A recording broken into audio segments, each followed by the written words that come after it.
देखो अपने लास्ट में मैंने आपको मानव नेत्र करवाया था ना। दृष्टि दोष हो गए सारे। कोई डाउट है किसी को? चलो नया टॉपिक शुरू करते हैं। आज पढ़ेंगे अपने इलेक्ट्रिसिटी। हाँ करंट जो आपको अक्सर लगता रहता है वही पढ़ेंगे ना।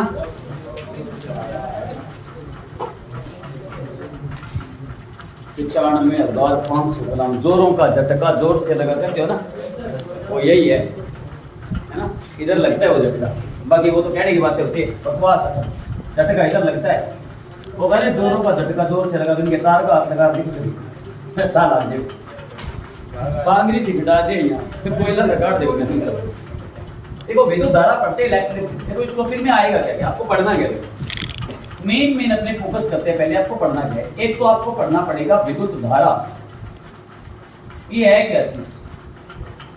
दूसरी बात आपसे पूछेंगे परिपथ, सिंबल आएंगे कि निम्न में से विद्युत बल्ब का प्रतीक क्या है, प्रतिरोध का क्या है, बैटरी का क्या है, सेल का क्या है, खुली कुंजी क्या है, बंद कुंजी क्या है, प्रतिरोध क्या है, प्रतिरोधकता क्या है, चालकत्व क्या है। चालकता चिन्ह आएंगे, चिन्ह रटा नहीं मारने, आराम से पढ़ेंगे, टेंशन मत लो, घबराओ नहीं। एसी के अंदर ही करंट को अपने टाइप में बांटेंगे, है ना, एसी डीसी। पहले अपनी ये पढ़ेंगे विद्युत धारा इलेक्ट्रिक करंट होता क्या, ये पढ़ते हैं। और इसी के अंदर ही आपको पढ़ना पड़ेगा चालकता।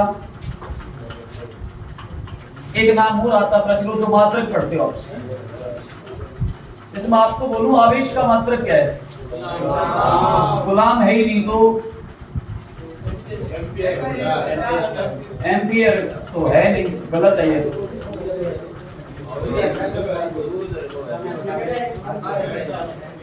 पढ़ते कैसे फेराडे, फेराडे फेराडे एक होता फेरड, एक होता फेराडे। फर्क है दोनों में, बहुत बड़ा फर्क। बता दूंगा, 96,500 गुलाम हो गए थे एक फेराडे, बता दूंगा। तो पहले अपने पढ़ेंगे विद्युत धारा क्या है ना।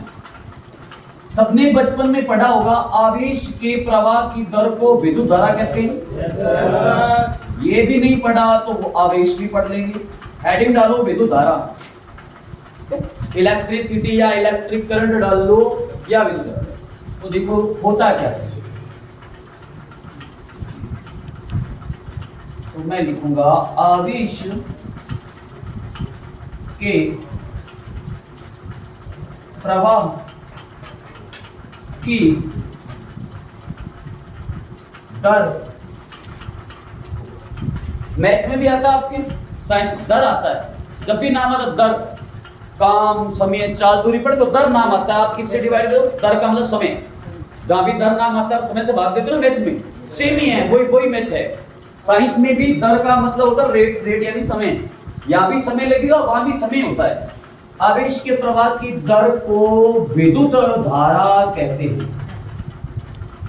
ये डायरेक्ट क्वेश्चन आया था पिछली बार, सेकंड शिफ्ट के अंदर था एलडीसी, कि आवेश के प्रवाह की दर को क्या कहते हैं। बिल्कुल छोटा क्वेश्चन, विद्युत धारा कहते हैं। अगर बोलोगे आवेश के प्रवाह की दर, क्या समस्या नहीं समझ में आएगी। समझ में तब आएगा जब आपको आवेश पता होगा। कोई बात नहीं, नोटिस। अगर मैं यहाँ पे फॉर्मूले के रूप में लिखूं तो मैं यूं लिखूंगा, विद्युत धारा किसे कहते हैं, ऐसे लिखूंगा। तो मैंने क्या बोला, आवेश के प्रवाह की दर, दर का मतलब बस विद्युत धारा है। क्या बोला मैंने, आवेश के प्रवाह की दर, रेट ऑफ, जितने टाइम में जितना आवेश जाएगा उतनी विद्युत धारा है। कैसे जाएगा भी पढ़ेंगे। मैंने बोला आवेश के प्रवाह की दर को क्या कहते हैं, फॉर्मूला बन गया।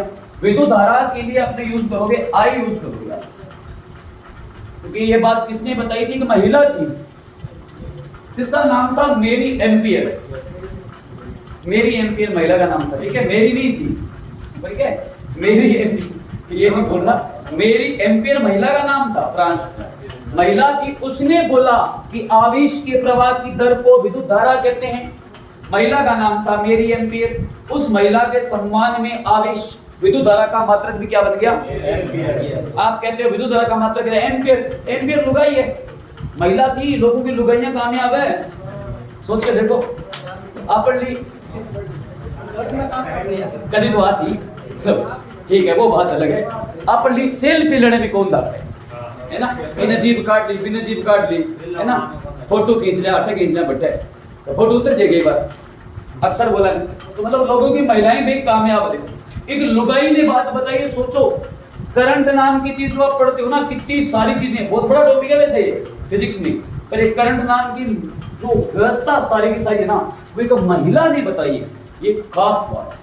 तो आप पढ़ते हो ना न्यूटन, तो न्यूटन क्या, आप बल का मात्रक है न्यूटन, आप कहते हो है ना, तो न्यूटन क्या, न्यूटन आदमी है, बंदा था सर आइजैक न्यूटन, उसने बल बताया।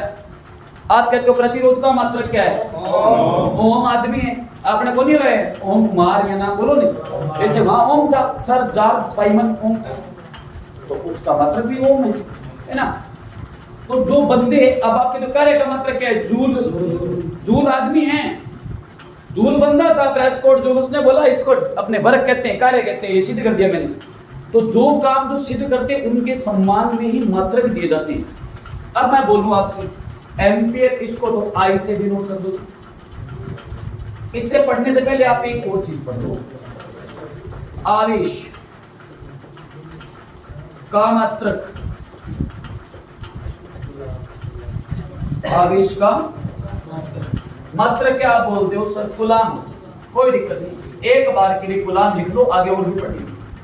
कैपिटल क्यू लिखना, क्या लिखना है, स्मॉल लिखना, क्या कैपिटल, आवेश का मात्रक। यहीं पे मैं लिख देता हूं समय का मात्रक, समय का, सबको पता है समय का सबसे छोटा मात्रक है सेकंड, सेकंड होता है, सेकंड, सेकंड लिख दो। अब यहां देखो, अगर मैं आपसे पूछूं विद्युत धारा का मात्रक क्या है, यहां से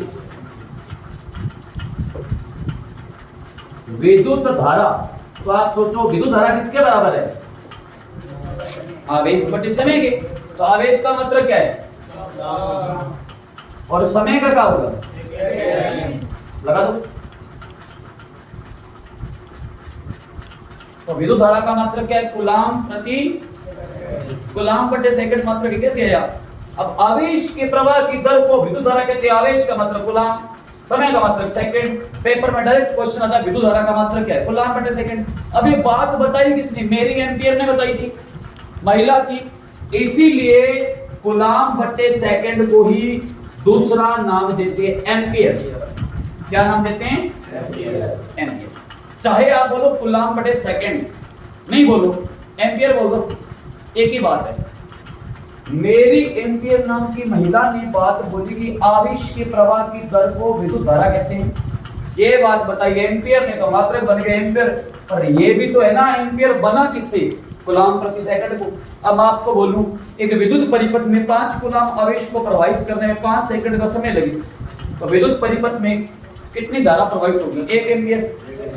10 कैसे होगी, 5 कूलाम और 5 सेकंड, 5 बटे 5 कितना होता है, बराबर क्या लगोगे, क्वेश्चन बन गया न्यूमेरिकल, ये मैथमेटिक्स है सारी की सारी। अब आप बोलोगे सर ये क्या बढ़ा रहे हो, कभी बोलो कूलाम कभी कुछ, तो आप मैंने क्या बोला, आवेश के प्रवाह की दर को क्या कहते हैं, पहले सीखते हैं आवेश क्या है, पहले क्या सीखेंगे, जब आवेश समझ आएगा तो आपको विद्युत धारा भी। अब एक लाइन आप यहां से याद रखो, बाकी नोट कर लो, वापस इसको जरूरत पड़े तब देखना। मैंने एक ही बात बोली है, क्या, आवेश के प्रवाह की दर को क्या कहते हैं, विद्युत धारा।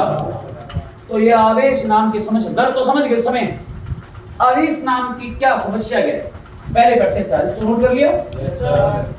अब बैठी डालो आवेश, पहले पढ़ते हैं आवेश, फिर एक बार वापस आएंगे अपने विद्युत धारा पे, क्योंकि ये कंसेप्ट आपको बिल्कुल एकदम क्लियर होना चाहिए, नहीं हुआ ना फिर आगे आप प्रतिरोध है, विभव है, विभवांतर है ना। विद्युत धारा का मापन कौन करता है, तो आप कहते हो कि विद्युत धारा का मापन करता है एमीटर, है ना। विद्युत विभव का मापन करता है वोल्ट मीटर। ट्रांसफार्मर का क्या काम है, ये पहले समझना जरूरी है। पहले अपने पढ़ते ही कि आवेश होता क्या है, क्या पढ़ेंगे? आवेश, चार्ज। ये मैंने आपको थोड़ा सा जिक्र किया था, मैंने कहा था कि जब फिजिक्स आएगी तब आवेश के बारे में पूरा बताऊंगा। और आवेश मैंने पढ़ाया था, याद करो, परमाणु टॉपिक में, जहां इलेक्ट्रॉन प्रोटॉन की चर्चा की थी। देखो, आवेश यानी चार्ज, चार्ज। ओके, आवेश है क्या? एक आड़ू तरीका बताया था आपको मैंने। ये आपके पास स्केल है,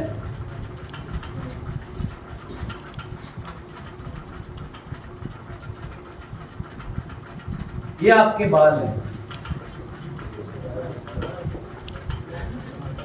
अब इस स्केल को आप बालों पे रगड़ोगे। बचपन में काम करते थे, सिखाया तो थोड़ा याद करो, ये मैंने पढ़ाया था ये कि बचपन में आपके पास स्केल होता था, आप इस स्केल को लेके बालों में से रगड़ते थे, फिर नीचे करते तो कागज के टुकड़े स्केल की चिपक जाते थे, या रेत के कण है वो चिपक जाते, चिंटियां घूम रही है वो चिपक जाती थी। हाथों को रगड़ते हो, सर्दियों में हाथ गर्म हो जाते हैं। सर्दियों में आप कोई कपड़ा आपने पहन रखा है ना, उसको आप सिल्क नायलॉन कपड़ा ऐसे हटाते हो, आपके बाल उठ के ऊपर हलते हैं।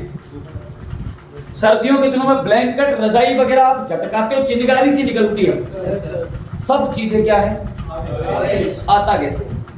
इस स्केल को आपने बालों पर रगड़ा तो प्रकृति की प्रत्येक चीज किससे मिलकर बनी हुई है? पढ़ा चुका हूं। बिना परमाणु के धरती पर कुछ भी संभव नहीं, कुछ भी संभव नहीं। बाल भी कैरोटीन प्रोटीन है, तो कोई परमाणु होगा। अगर परमाणु होगा तो मैंने आपको अच्छे से बताया था, परमाणु के अंदर 3 चीजें भी और होती हैं, इलेक्ट्रॉन, प्रोटॉन, न्यूट्रॉन। तो मतलब स्केल में परमाणु है तो पक्का स्केल में इलेक्ट्रॉन भी है, प्रोटॉन भी। स्केल क्या? प्लास्टिक आप कह दो, गुड्डो है ना, स्केल प्लास्टिक है। आप बोल दो सर पीवीसी है, पॉलीविनाइल क्लोराइड। तो प्लास्टिक तो है, पर वो किससे मिलकर बना होगा? तो कोई परमाणु होगा, परमाणु होगा तो पक्का इलेक्ट्रॉन होगा। बाल क्या है? आपको सर कैरोटीन प्रोटीन है, मैंने आपको पढ़ाई थी, बाल, नाखून, पशुओं के सींग, खुर। अगर कैरोटीन प्रोटीन है तो प्रोटीन तो नाइट्रोजन प्रोडक्ट है, तो नाइट्रोजन परमाणु है। अब नाइट्रोजन परमाणु तो इलेक्ट्रॉन भी है। मान लो स्केल के अंदर इलेक्ट्रॉन है 10, कितने? पर बाल है या बाल, बाल, बाल में जो भी परमाणु है उनमें भी मान लो इलेक्ट्रॉन है 10। आपकी मर्जी कितने मान लो, सपोज करना है, सपोज। अब मैंने जब स्केल को बालों पर रगड़ा तो बाल और स्केल के बीच क्या हुआ? घर्षण हुआ। घर्षण के कारण स्केल से कुछ इलेक्ट्रॉन निकले या फिर बाल से कुछ इलेक्ट्रॉन निकले, आपकी मर्जी है, कोई एक लेना पड़ेगा। घर्षण होगा तो इलेक्ट्रॉन निकलेंगे पक्का। मैंने माना कि बाल पर रगड़ा तो बाल से कुछ इलेक्ट्रॉन निकले, स्केल में आ गए। कितने आ गए? मान लो मैंने कहा सर 3 इलेक्ट्रॉन आ गए। कितने आ गए? स्केल में इलेक्ट्रॉन कितने थे? और बाल में भी कितने हैं? बाल से स्केल में 3 इलेक्ट्रॉन आए, तो स्केल ने 3 इलेक्ट्रॉन दिए के लिए दिए। देने वाला क्या होता है? धनी। मैं आपको आज 1000 रुपए, 2000 रुपए, 10 रुपए, 20 रुपए, 50,000 उधार देता हूं तो मैं धनी हूं। आप लेते हो तो आप रेडी हो, है ना, बाकी दूंगा मैं नहीं। ये बाल ने 3 इलेक्ट्रॉन दिए तो बाल तो हो गया, बाल ने 3 इलेक्ट्रॉन दिए। अगर आपको सर स्केल ने दिए तो फिर स्केल +3 है। मैंने कहा बाल ने 3 इलेक्ट्रॉन दिए तो बाल क्या हुआ? +3। और ये 3 इलेक्ट्रॉन लिए किसने हैं? स्केल हुआ। स्केल पर तो -3, 3 का कर्जा हो गया। और बाल जो थे वो हो गए धनी। तो इलेक्ट्रॉन के स्थानांतरण के कारण एक वस्तु, देखो इस पर प्लस आया तो बाल तो हो गए धन आवेशित। कैसे हुए? और स्केल ने इलेक्ट्रॉन का कर्जा लिया तो स्केल हो गए। तो एक पर आ गया धन आवेश, एक पर आ गया, इसको कहते हैं चार्ज। प्रकृति की कोई भी दो वस्तुएं जब एक दूसरे पर घर्षण करती है, एक से इलेक्ट्रॉन निकलते दूसरी ले लेती है उसको, तो घर्षण के कारण एक पर आता धन आवेश, एक पर आता था ऋण आवेश, इसी को नाम दे चार्ज या आवेश। अब आप जब कपड़ा वगैरह ऐसे खींचते हो ना, ये बाल उठकर ऊपर आती है, नोटिस किया होगा। जैसे आपने फॉर्मल, जैसे मैंने पैंट पहनी, जैसे फॉर्मल पैंट आपने पहनी होगी ना सिल्क नायलॉन की, कभी आपको लगता है कि आपकी जो पैंट है ना वो इससे पैर की चिपक रही है? लगी हो कभी? लगता है। वो हुआ क्या है, आप जब पैंट को यूं कर रहे हो ना ऐसे, तो बालों यानी पैर और पैंट के बीच घर्षण पैदा हो रहा है, तो आपकी पैंट ऊपर जा रही है ना, तो बालों से कुछ इलेक्ट्रॉन लेकर जा रही है, परिणाम स्वरूप बाल आपके ऊपर उठेंगे। सिल्क नायलॉन कपड़ा आप खींचोगे ना, बाल ऊपर उठेंगे। और वही तरीका है, बाल ऊपर इसलिए उठ रहे हैं, बोल रहे हैं मेरा इलेक्ट्रॉन पाछा दे दे, वापस दे, क्यों लेके जा रहे हैं, जैसे यहाँ लेके जा रहे हैं, बाल ऊपर उठे, इलेक्ट्रॉन वापस मांग रहे हैं, आपने शर्ट या कपड़ा खींच दिया, कपड़ा तो गया इलेक्ट्रॉन लेकर, बाल वापस नीचे गिर गए। तो घर्षण के कारण एक वस्तु पर आ जाता धन आवेश, एक पर आता है ऋण। अब ये आया किससे बताओ? इलेक्ट्रॉन से आया। क्यों आया? सारी चीजों में इलेक्ट्रॉन होते हैं तो आएगा ही आएगा। तो सिंपल सी बात, आवेश किस पर निर्भर करता है? इलेक्ट्रॉन पर। तो मतलब इलेक्ट्रॉनों के प्रवाह की दर ही क्या है? विद्युत धारा है, इसी को आवेश कहते हैं। अब कितने इलेक्ट्रॉन जाएंगे उतनी धारा है। जैसे सपोज करो, अब मैं आवेश बनाता हूं, आपको समझाता हूं परमाणु से, बाकी मैंने परमाणु पढ़ाया भी था, एक बार फिर बताता हूं। आवेश कितने टाइप का बना?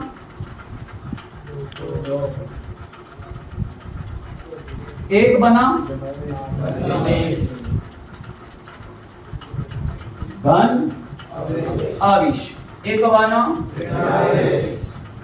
ऋण आवेश, नेगेटिव चार्ज हो गया और पॉजिटिव चार्ज हो गया।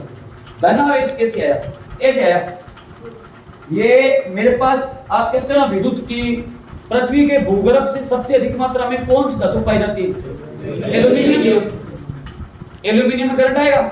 आएगा, ये एल्यूमिनियम है, धातु है, करंट तो आएगा।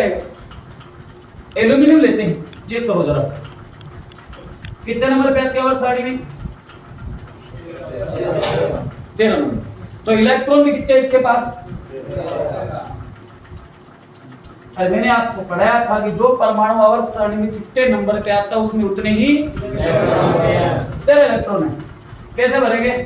याद करो, बोर ब्यूरी योजना 2n स्केयर्स, पहले कक्ष में 2, वेरी गुड, दूसरे में 8, तीसरे में 8 कहां से आएंगे? तीसरे में 8 आएंगे, सारे 13 है। 2 पहले में आ गए, दूसरे में आ गए 8, 8 और 2 10 और 3 13। बाहरी कक्ष में इलेक्ट्रॉन होने कितने चाहिए? कितने कमी है? 5 का कर्जा ले कि 3 दे? 3 देना बढ़िया है। आपका काम 8 लाख से चल रहा है, 3 लाख है, 5 लाख का कर्जा लेना मूर्खता है, मत लो। तो दे दो, 3 दिए, एल्यूमिनियम ने बनाया +3, क्या बना? धन आवेश। अब ये एल्यूमिनियम की तार आती है, यहाँ पे ये तो कॉपर वायर है, ये 4-5 रुपए मीटर की पतली पतली बाल सी तार आती है ना, 5-6 मीटर की तार आती है, लाल गाड़ी चली होती है, उसको छीलते हो बाल से एल्यूमिनियम है, उसमें करंट आता है, तभी तो लगाते हैं। आया कैसे? धन आवेश। अरे यही बोला मैंने, आवेश के प्रवाह की दर विद्युत धारा है। अब मान लो मेरे पास एल्यूमिनियम की तार है 5 मीटर की, तो आपसे दुकानदार लगभग 30 रुपए लेता है, क्योंकि 5 रुपए 6 रुपए 7 रुपए ऐसे मीटर आती है ना। अब ये एल्यूमिनियम की तार है, तो इसमें एल्यूमिनियम के परमाणु तो होंगे ही होंगे या नहीं होंगे? होंगे। ऐसे भरी होगी एल्यूमिनियम एल्यूमिनियम एल्यूमिनियम, ऐसे बहुत सारे ऐसे एल्यूमिनियम के परमाणु होंगे। अब आप मुझे एक बात बताओ, एल्यूमिनियम का एक परमाणु कितने इलेक्ट्रॉन दे रहा है? +3 क्या इलेक्ट्रॉनों की संख्या बढ़ रही है? बिल्कुल बढ़ रही है।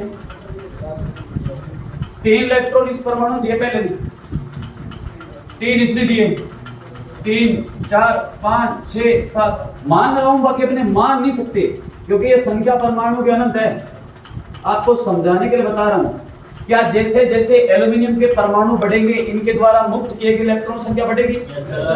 एक एल्यूमिनियम का परमाणु 3 इलेक्ट्रॉन छोड़ रहा है। तो अगर मैं बोल दूं 100 एल्यूमिनियम के परमाणु है इस तार में, कभी 100 तो होते नहीं है, हजारों की संख्या में होते हैं। समझाने के लिए बोल रहा हूं। 100 परमाणु हुए तो कितने इलेक्ट्रॉन जाएंगे? 300। 1000 हुए तो 10,000 हुए तो 30,000। अब वो 30,000 इलेक्ट्रॉन जो मूव करेंगे ना, यूं आएंगे जाएंगे आएंगे जाएंगे, तो इलेक्ट्रॉन जा रहे हैं, तो ये क्या धनावेश है? अभी पढ़ा था। ये धन आवेशों का प्रवाह यानी इलेक्ट्रॉनों का जाना, जितनी स्पीड से जितने इलेक्ट्रॉन जाएंगे उतना ही तेजी से उतना करंट आएगा। हमारे इंडिया के अंदर चलता है 220 वोल्टेज, फ्रीक्वेंसी होती है 50। अगर यही मैं अमेरिका की बात करूं तो फ्रीक्वेंसी होती है 60 हर्ट्ज और वोल्टेज 110। वो करंट का काम का ही नहीं। हमारे ट्रांसफार्मर लगा होता है, लो डाउन अपने आप कर दो।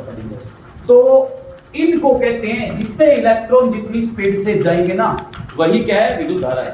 एक तार में जितना आवेश बहेगा उसी का ही नाम क्या है? विद्युत धारा। अभी जो मैंने लिखा है तो उसको पढ़ के देखो।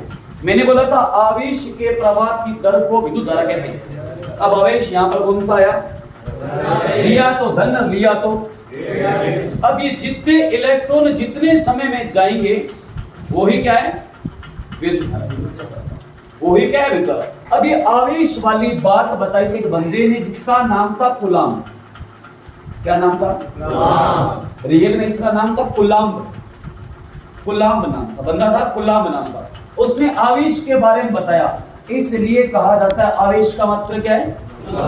समय। सबको पता है समय का मात्रा क्या है? सेकंड है। थोड़ा बड़ा करोगे तो कहोगे सर मिनट होता है, और बड़ा करोगे तो कहोगे घंटा होता है ना। सेकंड हो गया, फिर मिनट हो गया, घंटा, सभी मात्रक है। इसलिए मैंने यूं बोला। अभी जो आवेश मैंने आपको पढ़ाया, समझ में आया आवेश क्या है? आवेश समझ में आया सबको? कोई डाउट हो तो हाथ वाला पूछ लेना।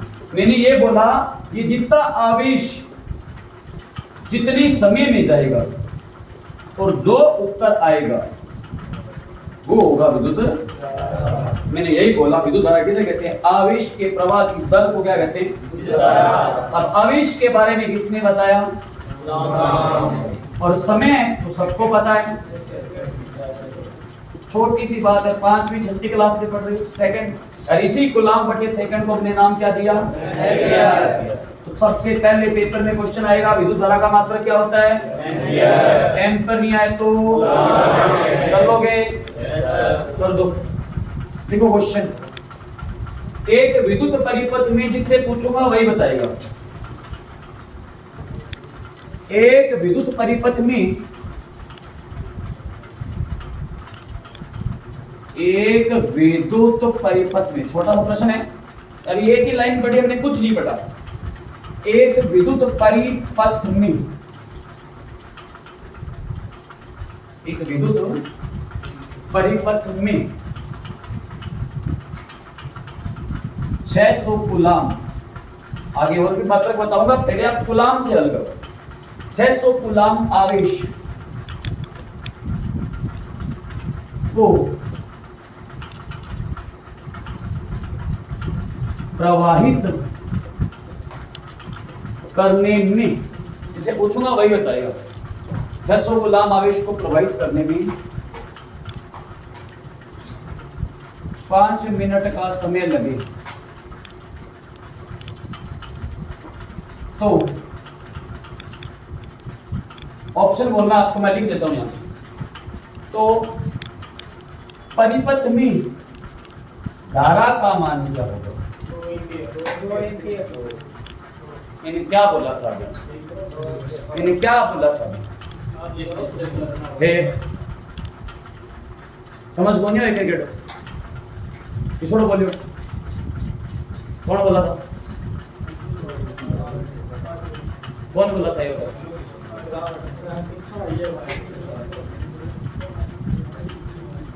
तो मैंने बोल दिया ना, एक बात समझ लिया, मेरा मूड मत खराब करो। मैं तावड़ा में नहीं दूंगा बाहर लगा से क्लास में फोन यहाँ 4 बजे तक, और मुर्गा बना के भी रखो और सोट पड़े हुए पिछवाड़ा तुम्हारा, अगवाड़ा हमारा। मूड मत खराब करो। परिपथ में धारा का मान क्या होगा? मैं ऑप्शन देता हूं आपको, ऑप्शन देता हूं। ठीक है, पहला ऑप्शन है आपके पास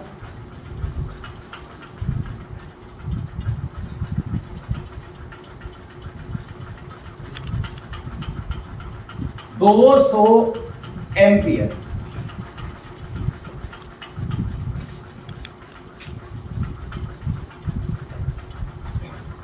दूसरा ऑप्शन है आपके पास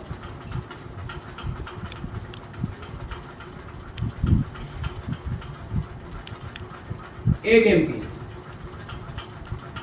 तीसरा ऑप्शन आपके पास 300 एम्पियर और चौथा ऑप्शन आपके पास 120 एम्पियर। 120 एम्पियर में कौन कौन सहमत है? अब आ रहा है 120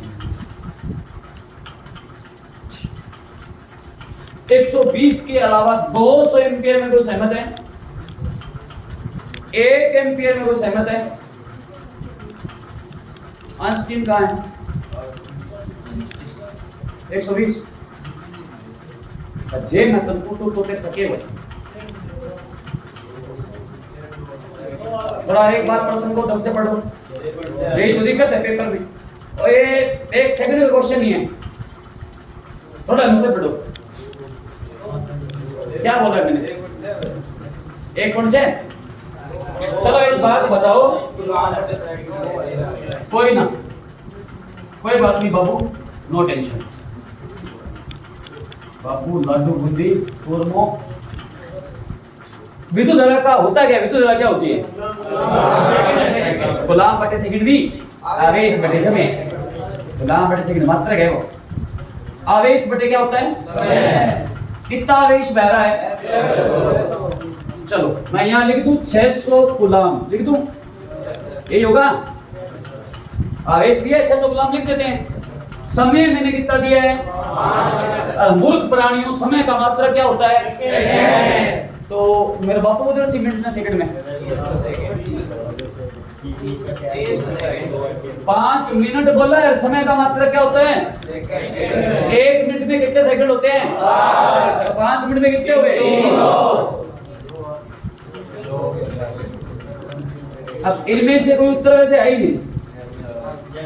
अब आप सोचो 300 दुए, ये तो आया 2। कूलाम बट्टे सेकंड क्या होता है? अब भी बढ़ाया था, होगा ना? तो आएगा 200, ना आएगा 1, ना आएगा 300, ना 120। तो पहले ये देखना है कि यूनिट दी वो है किसमें। अब आपको ऊपर 96,500 फैराडे दे दूं, तुम लोग सीधे भाग दे दोगे। 96,500 कूलाम का मतलब 1 फैराडे होता है। जैसे बैटरी नहीं बोलते 1 horse power, 2 horse power. 1 horse power का मतलब क्या होता है? कितने? 746 वॉट। ऐसे समझना है। मैंने मिनट बोला है तो इकाई तुम लोग बदलोगे, मैं थोड़ी बदलूंगा। हो सकता था पेपर में आपको वो 5 सेकंड दे देता, क्या देता? फिर आप डायरेक्ट करते 5 सेकंड। अब आप काट देते हैं 600 था, 12 5 60। अब आप कहते हैं 120 एम्पियर है सर। तो डिपेंड करता है, ये कूलाम का कूलाम है तो ठीक है, पर यहां देखो ये मैंने मिनट दिए, समझ रहे हो? ऐसा क्वेश्चन आएगा। एक और बताओ, सेम ही क्वेश्चन लिखो। एक विद्युत परिपथ में, एक विद्युत परिपथ में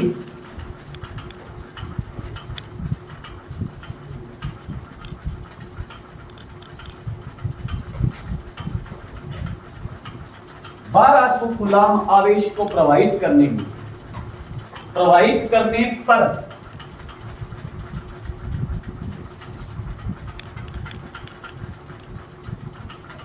1200 कूलाम आवेश प्रवाहित करने पर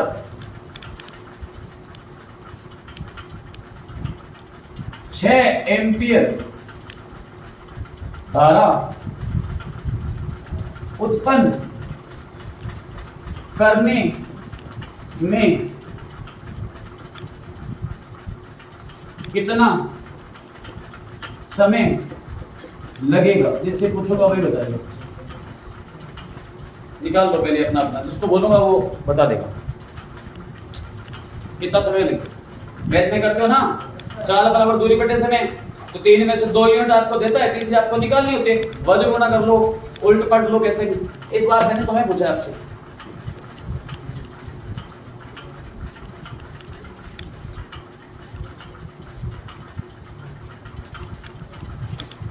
हाँ जी बताओ सर। 200 2000 सेकंड 2 सेकंड 100 सेकंड में कौन सा मत है? 200 में इसके अलावा कोई आइंस्टीन है?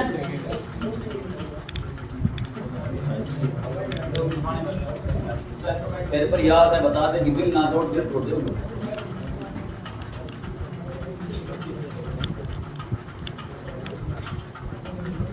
विचलित हो गया, छुरा है ना वो, आप मध्य प्रदेश खड़ा है, कितने बैग हो गए? एक और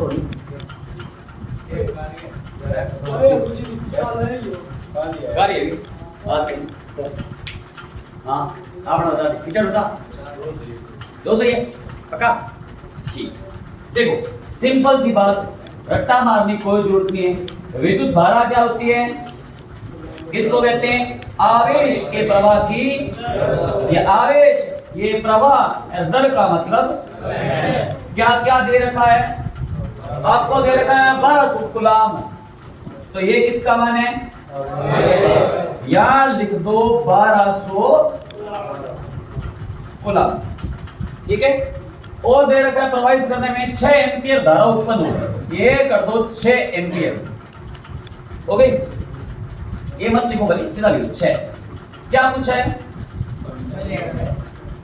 कुछ नहीं होता है तो बट्टे में 1 मान लो, कोई फर्क नहीं पड़ता। नोटिस किया होगा 3 लिखा है, बताने की जरूरत नहीं है, पहले से 3/1 ही है। बट्टे में 1 मान लो, कोई फर्क नहीं पड़ता। बराबर में करते हैं क्रॉस मल्टीप्लाई, वजन गुण कर लो। 6 गुणा समय हो गया, 6 गुणा समय, 1200 एकम। और आपको पता है पक्षांतरण करने के बाद गुणा वाली रकम किस में जाती है? भाग में जाएगी। 1200 तो पढ़ा ही है, 6 गया भाग में, 6 दुए, उत्तर है 200। अब आप सोचो 200 के आगे क्या लगाऊं? क्या पूछ रहा है? तो सेकंड लगाऊंगा। समय पूछ रहा है, थोड़ी कहूंगा 200 एम्पियर। जब समय पूछ रहा है तो मात्रक भी क्या होगा? सेकंड होगा। 200 सेकंड आ गया। मेरा कहने का मतलब ये है, आवेश और समय देकर के विद्युत धारा पूछ सकते हैं, विद्युत धारा आवेश देकर समय पूछ सकते हैं, समय और धारा देकर के आवेश भी पूछ सकते हैं। अगर मैं आपसे पूछूं आवेश का मात्रक क्या है? कूलम ऑप्शन में नहीं है तो क्या बताओगे? एम्पियर ऑप्शन में नहीं है तो क्या बताओगे? किसका मात्रक बनाना है? एक बार लिख लें, विद्युत धारा किस में मापते हैं? आवेश को किस में मापते हैं? समय को किस में मापते हैं? अब मैं आपसे पूछूंगा आवेश का मात्रक क्या है? क्या पूछा मैंने? आवेश। यहां से आवेश निकालो, आवेश बराबर क्या होगा? आवेश एकम आवेश, जरूर थोड़ी मात्रक खुदा में देगा वो। आवेश एकम आवेश, आवेश बराबर क्या आएगा? विद्युत धारा गुना समय आएगा। अब निकाल के देखो, आवेश बराबर आया विद्युत धारा इनटू, इसको बोल दो कोई बात नहीं, ये तो ऐसे ही है। ठीक, मैं समय का पूछ सकता हूं आपसे, आपको सेकंड में, वो सेकंड है ही नहीं, पेपर में सेकंड नहीं, कैसे निकालोगे? ये तो बराबर में है, बट्टे में कुछ नहीं, 1 मान लो। बराबर में करते हैं, क्रॉस मल्टीप्लाई करते हैं, वजन गुणा करते हैं, तिरछा गुणा करते हैं। आवेश एकम आवेश, विद्युत धारा गुणा समय। अब निकालो विद्युत धारा का मात्रक क्या है? समय का मात्रक क्या है? तो आवेश का नया मात्रक है एम्पियर इनटू सेकंड, ये भी है। आपको गणित पता नहीं होता है, आया हो प्रश्न पेपर में। अब लोग सोचते हो कि मात्रक में तो नहीं पढ़ी हुई, अरे प्राणियों यहाँ से निकालना है। अब मैं यहाँ से समय का पूछूं विद्युत धारा के सापेक्ष में, तो भी आप निकाल सकते हो। समय का क्या निकलेगा? समय गुणा विद्युत धारा तो है यहाँ पे, और ये करना नहीं है, मैं समय पूछ रहा हूँ ऐसे, ठीक है। तो मात्रा कैसे निकाल, तुम लोग नहीं करते क्या मैथ में कि ये 3x बराबर 2/3 है ना, इसको हल कैसे करते तुम लोग? ऐसे ही करते हो, 3 गुणा x बराबर 2/3। x की वैल्यू निकालनी है, 3 गुणा में है तो भाग में जाएगा, हर के अंदर। तो नीचे आप करते हो कि x बराबर 2/3 तो था ही, गुणा वाली रकम भाग में जाएगी। उत्तर आप निकालोगे 2/9 है x बराबर, नहीं निकालोगे तो वो नहीं बदलेंगे क्या? तब ये अंक बदल रहे हैं तो अचर नहीं बदलेंगे, क्या बदलेंगे? चर अचर दोनों बदलते हैं। फिजिक्स सारी की सारी मैथ ही है। चलो अब लिखो आवेश का मात्रक, आवेश का मात्रक, ये पूरी मैथ ही है। थोड़ा ढंग से पढ़ो, टॉपिक बढ़िया है, इंटरेस्टिंग है, मजेदार टॉपिक है, सारी कैलकुलेशन चलेगी इसमें। नींद आ रही है क्या? Very good. अब लिखो आवेश का मात्रक। अब आप बताओ, पहला तो आवेश का मात्रक अपने पास है ही, कौन सा? एक भाई साहब थे बढ़िया, जिसका नाम तो कूलम। उसने बताया कि जब वस्तु में रगड़ खाती है ना तो घर्षण होता है, जब घर्षण होता है ना तो इलेक्ट्रॉन निकलते हैं, इसी कारण गर्मी उत्पन्न होगी, एक सतह गर्म हो जाएगी। ये बंदा कूलम था, उसने कहा, लोगों ने बोला वाह क्या बात है कूलम, ये बहुत बढ़िया बात होता है क्या ये? उसने कहा आवेश होता है। ये बात उसने बताई तो उसके सम्मान में आवेश का मात्रक क्या रख दिया? आपको सर और मात्रक, जैसे मैं बोलूं आपको कि मैं बोलूं आपको दूरी का मात्रक है, सोच के देखो दूरी का मात्रक है, सेंटीमीटर नहीं है क्या? है ही, मापते नहीं है सेंटीमीटर में, मापते हैं, ये मात्रक है उसका। मैं बोलूं पिकोमीटर है ना, मैं बोलूं नैनोमीटर, मैं बोलूं मीटर, और मैं बोलूं किलोमीटर, और मैं बोलूं एंगस्ट्रॉम, है क्या? दूरियां हैं सारी, छोटी दूरी एंगस्ट्रॉम है, थोड़ी और बड़ी होगी पिकोमीटर, और बड़ी होगी सेंटीमीटर, और बड़ी होगी तो मीटर, और बड़ी होगी तो किलोमीटर, उससे और बड़ी होगी तो मील। मात्र तो सारी दूरियों के हैं, फर्क ये पड़ता है कि छोटा पूछ रहा है कि बड़ा पूछ रहा है। ऐसे कूलम की हो, जैसे सिंपल चीज हो, छोटी चीज हो, तो मैं बोलूं द्रव्यमान, मास की बात करूं, मास, क्या द्रव्यमान का मतलब किलोग्राम नहीं होता? क्या ग्राम नहीं होता? आप कहते हो 1 किलोग्राम चीनी देना, 30 का मैं भाई 100 ग्राम चीनी दियो, तो ग्राम के मतलब तो है द्रव्यमान का, छोटा है छोटा, किलोग्राम बड़ा है, क्विंटल और बड़ा है।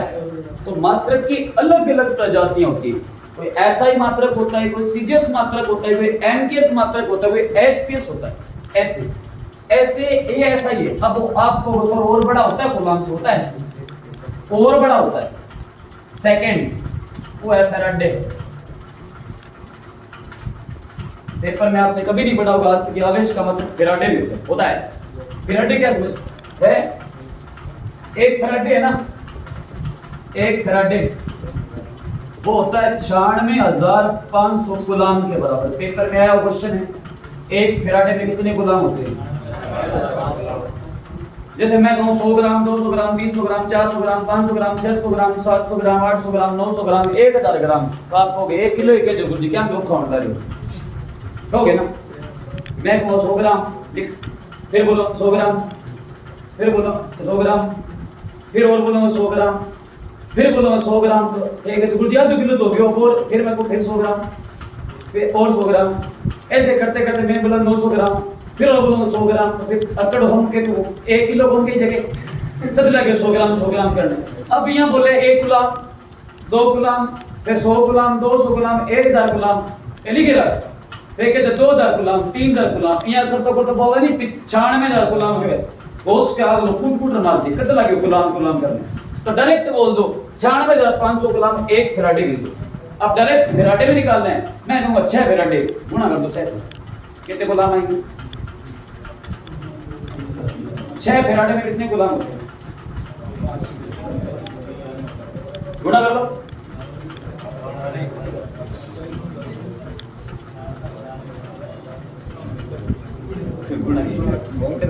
क्या हो बताओ बताओ बताओ। आगे ऐसे तो पेपर में डायरेक्ट पूछेगी आवेश का मात्रक क्या है, तो कूलम दिखे तो सही है, फेराडे दिखे तो भी सही है। अगर आपसे पूछे एक फेराडे में कितने कूलम होते हैं, जैसे मैं यूं लिखूं ना, 1 किलोग्राम में 1000 ग्राम होते हैं, क्या ये बात सही है? वैसे यहाँ ग्राम है ना तो यहाँ कूलम है, यहाँ किलोग्राम है ना तो यहाँ फेराडे है, इतनी बात है और कुछ नहीं। हो गया आवेश के लिए रख दूं? चलो इधर देखो, अब आवेश हो गया, विद्युत धारा होगी, अब नाम आता विभव, वोल्टेज, विभव वोल्टेज। बैटरी वगैरह देखी होगी, लिखा होता है 1.5 वोल्ट, छोटा सेल आता है उस 0.5 वोल्ट है ना, बड़ा आता है तो 8 वोल्ट है ना, 12 वोल्ट। एक सेल आता है लैक्लांसी, छोटी घड़ी होती है जो अपनी हैंड वॉच जो होती है उसमें डाल दें। एक दीवार घड़ी में सेल आता है वो थोड़ा सा बड़ा होता है, उसमें प्लस माइनस लिखा होता है। एक रिमोट के अंदर आता है वो पतला सा होता है। एक रेडियो के अंदर डालते हैं बड़े वाला, वो मोटो है जो निप्पो है ना, और बड़े सेल भी आते हैं ट्रैक्टर वाले मोटरो, तो आप कहते हो सेल को नहीं, आप बैटरी है। अब ये बात धारा जो है ये है क्या, जो लिखा होता है वो ये होता है विभव, इंग्लिश में कहते हैं वोल्टेज। ये है क्या चीज? मेरे पास कोई एक आवेश है यहाँ पर, क्यों लिख रहा हूं मैं कूलम आवेश, बड़ा क्यों लिख रहा हूं, मैंने लगाया प्लस, तो इसका मतलब मेरे पास धन आवेश है। अगर मैं लगाता माइनस तो ये मेरे पास ऋण आवेश है, ये मेरे पास एक धन आवेश है। यहां पढ़ा इस वीडियो में मैं इस धन आवेश को ना, ये पॉइंट ए है, यहां से लेके जा रहा हूं कहां, पॉइंट बी। इस आवेश को ए से बी तक लेके जा रहा हूं, ले जाने में मैं जितना काम करूंगा वही विभव होगा। तो बड़े सेल का विभव अलग है, छोटे का अलग है। कैसे? मैं बोल रहा हूं, मैंने क्या बोला, आवेश को मैं ए से बी तक लेके जा रहा हूं, वो क्या है, विभव है। तो लेके जा रहा हूं तो मुझे कुछ काम करना पड़ेगा। तो मैं कहूं कि ये आवेश पड़ा, मैंने उठाया यहां लाके छोड़ा, तो मैंने कुछ काम नहीं किया, क्या किया होगा?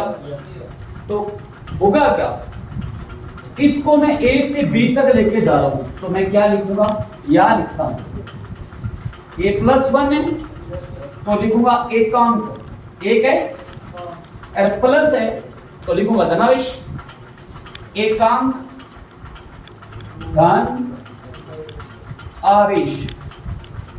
यहां से लेके जा रहा हूं, इस एरिया में मेरा कोई विद्युत क्षेत्र है। अब आपको सर ये विद्युत क्षेत्र क्या समस्या, सबने देखा है, अभी आड़ू तरीके से बताऊंगा सबको समझ आएगा।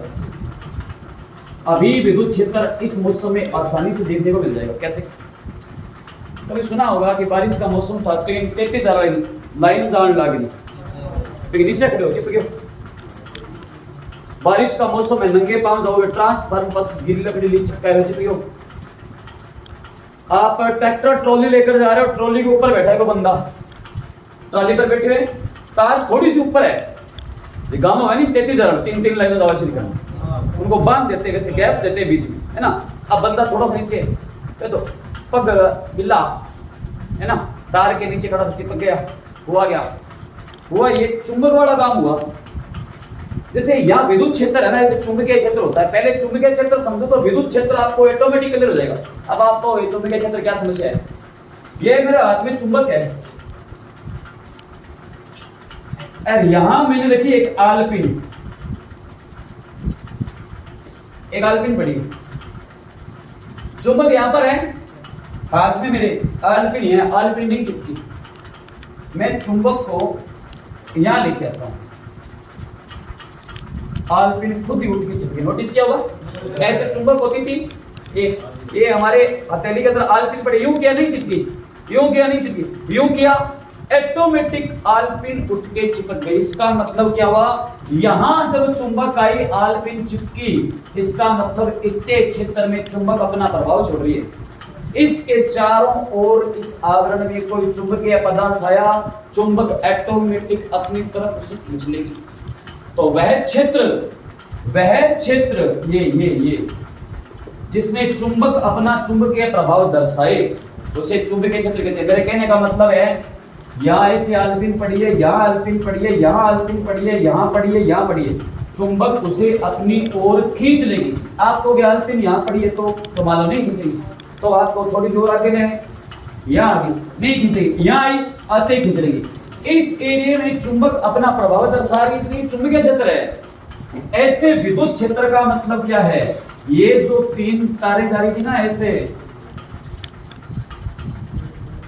मान लो इतने एरिया में विद्युत क्षेत्र है। अगर आप इस एरिया में आए, इस एरिया में अगर इलेक्ट्रॉन का प्रभाव हुआ तो आप यहां खड़े हो ना, इस एरिया में विद्युत धारा तार न अपनी ओर आपको ऑटोमेटिक खींच देगी। खासकर इसलिए खेतों में फसल वगैरह काटते हैं ना, तो कहते हैं कि गेहूं वगैरह काटते हो ट्रांसफार्मर आप सफाई करो। पक्षी है तार पे बैठे थे, करंट नहीं लगता, आपको मैं कहूँ ट्रांसफार्मर तार डाल रही है, पकड़ी हुई थोड़ी सी पकड़ लो क्या, तो पक्षियों करंट क्यों नहीं आता? दो ही चीजें होती हैं, ये तो होता है वो ये है, पक्षी कभी बैठा है ना तार पे बैठा रहेगा तो ध्यान रहे वो एक ही तार पे बैठता है, गलती से उसकी पूंछ दूसरे तार पर लगी, पांगड़ा सा है नीचे ये खिंडता है, ये देखा वो के यहां लग तो पतंगा से आ जाए खिंडा दे अड़ो। पक्षी यहां बैठा है ना, ये कोई बैठा है यहां, पक्षी बैठा है इस तार पे, गलती से ये इसकी पूंछ इस तार के चिपक गई तो नीचे आ जाए, हुआ गया, पक्षी बैठा था, करंट का फ्लो तो हो रहा था, करंट तो जा ही रहा था। हमारी तार दो होती है, ऐसी दो तार होती है, सारी दो वायर है।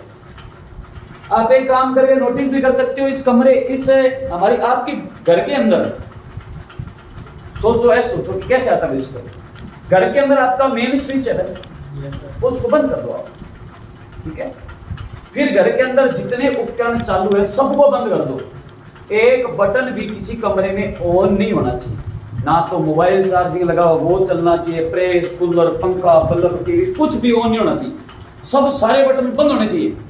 फिर आप मेन स्विच ऑन करना, घर के सारे उपकरण बंद है, आप विद्युत परिपथ के किसी भी तार को आप प्लास लेकर कट कर देना, एक तार को पकड़ लेना, आपको करंट नहीं आएगा। पर क्या बोल रहा है मैंने,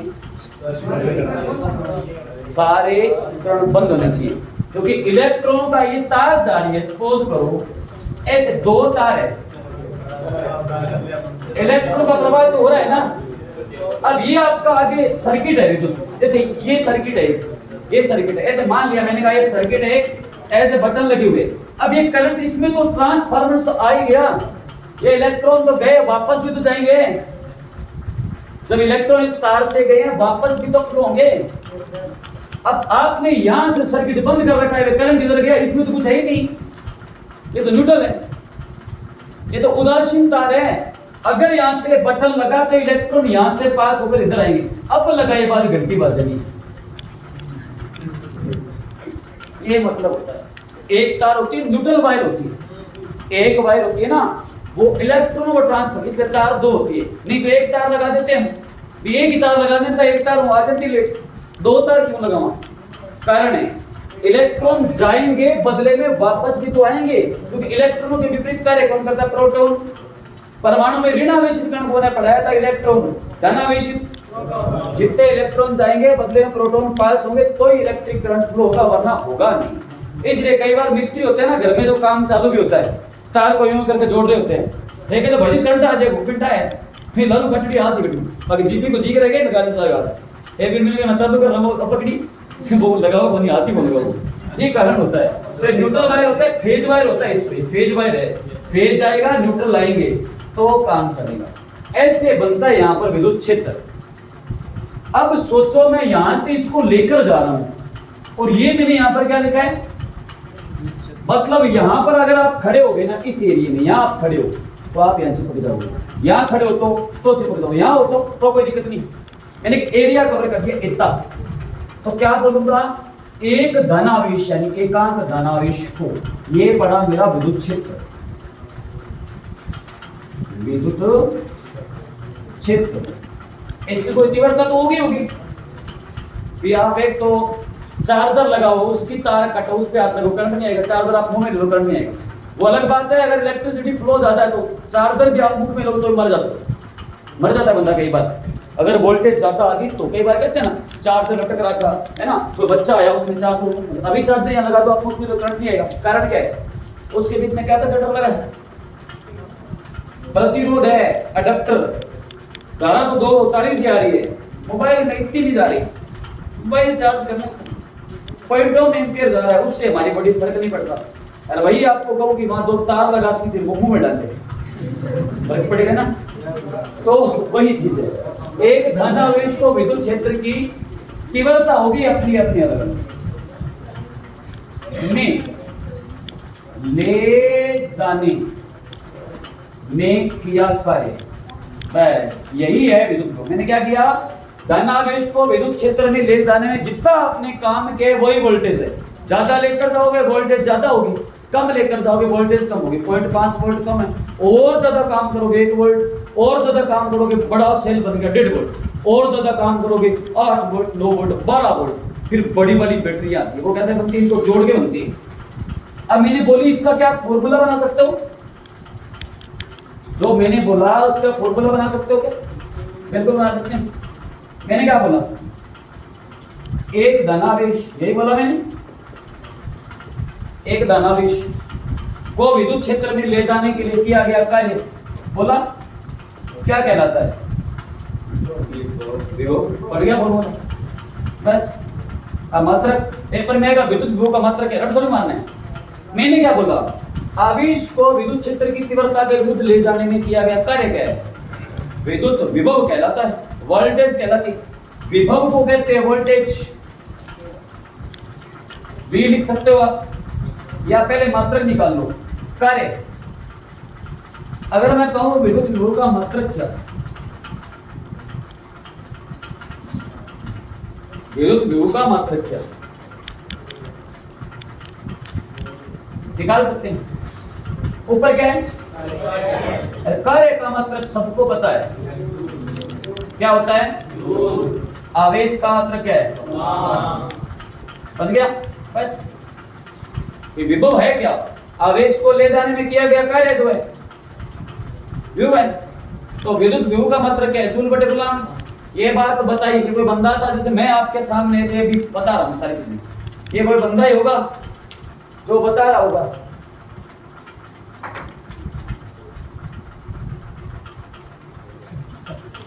और बोल में नहीं बोला फेंका तुम चोट पिला बहुत खेल रही है पूरा ही हवा निशानों पैक की आंख ना नीचे पकड़ा है, अब पकड़ा तो तगड़ कौन पड़े हुए हां ईंट बारना के फोट पर काट ये बोल रही पानी पुर पियो, इधर देखो सो रहे हो, बाद में को मात्रक गुरुजी मात्रक 10 दिन पहले के का मात्रक पढ़ा दे अब पढ़ाऊं ना सूचे पढ़े हो। ये देखो सिंपल सी बात, विद्युत विभव क्या है, आवेश को ले जाने में किया गया कार्य क्या कहलाता है। ये बात एक बंदे ने बताई थी जिसका नाम था J.S. वोल्ट। वो भी आदमी हो, जैसे एम्पियर लगाई थी ना, ये आदमी था जिसका नाम था वोल्ट, J.S. वोल्ट। इस बंदे ने कहा कि आवेश को विद्युत क्षेत्र की तीव्रता में ले जाने में जितना आप कार्य करोगे, जितना काम करोगे, वही विभव है। इसलिए पेपर में आता है विद्युत विभव का मात्रक क्या होता है, आप कहते हो वोल्ट। अब वोल्ट ना या तो जूल बटे कूलम भी है, जूल बटे कूलम को ही तो वोल्ट कहते हैं। ठीक है, अब यहां से क्वेश्चन दे दिया मैंने आपको,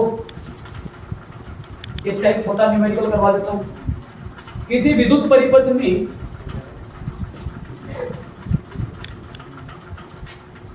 एक विद्युत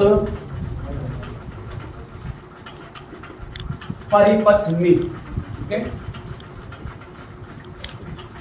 500 जूल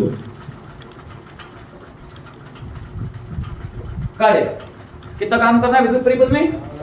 500 जूल कार्य करना है। 500 जूल कार्य करने में 5 कूलम आवेश का व्यय हो तो उत्पन्न विद्युत विभव का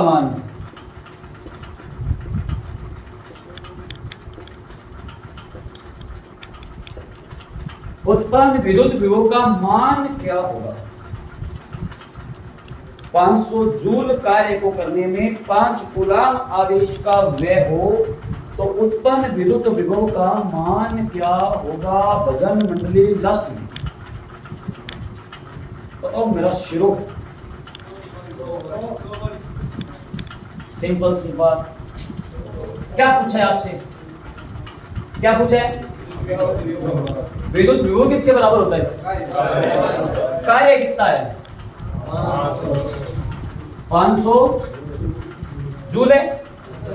अच्छा, आवेश कितना है? 5 कूलम है। सोया जूल बटे कूलम क्या होता है?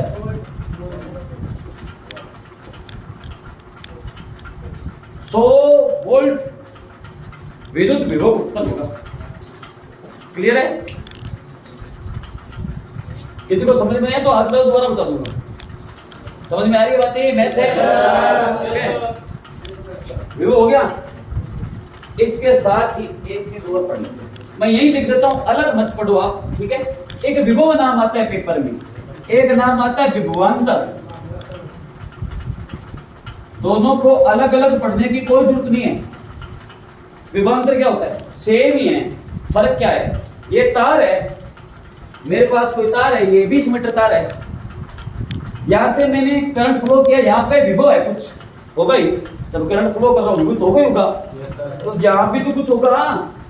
मान लो मैंने कहा यहाँ पे विभव होगा VA, तो यहाँ मान लो मैं कह सकता सर यहाँ B होगा, यहाँ कोई B विभव है, यहाँ कोई A। ये दोनों विभवों का अंतर है ना, वही क्या है? अब नाम से पता चला है विभवांतर। विभवों का विभवों का अंतर क्या कहलाएगा? फॉर्मूला कुछ भी चेंज नहीं होगा। मैं कहूँ विभव का मात्रक क्या है? आपको सर वोल्ट है। क्या है? वोल्ट नहीं है तो क्या है? अब मैं कहूँ विभवांतर का मात्रक क्या है? वही है वोल्ट। विभव का मात्रक वोल्ट और विभवांतर का मात्रक एक ही है, वोल्ट। फर्क इतना ही। विभव एक बिंदु का होता है, और अगर दो बिंदुओं पर विभव उत्पन्न होता है, दोनों का अंतर निकाल लो। मैंने कहा यहाँ पे 10 वोल्ट है, यहाँ पे 6 वोल्ट है, तो विभवांतर कितना है? 4 वोल्ट है। इतनी बात है।